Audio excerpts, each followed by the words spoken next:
Video sama sa video. Wait lang. Excited si Hobby.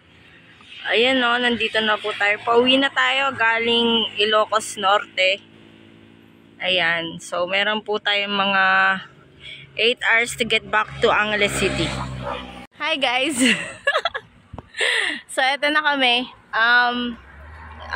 Dito na kami sa may area of lampas na kami ng Santa. So, ayan. Nandito na kami sa may bandang dagat area. As you can see. Hi! Say hi, hubby! Ilocos Sur. Ilocos Sur pa rin daw kami. So, ayan. Victor. So, ayan. Ang mga malalaki. Matataba. Ayan. Ganda oh. Ganda ng sightseeing sa likod. Kainan pala yun.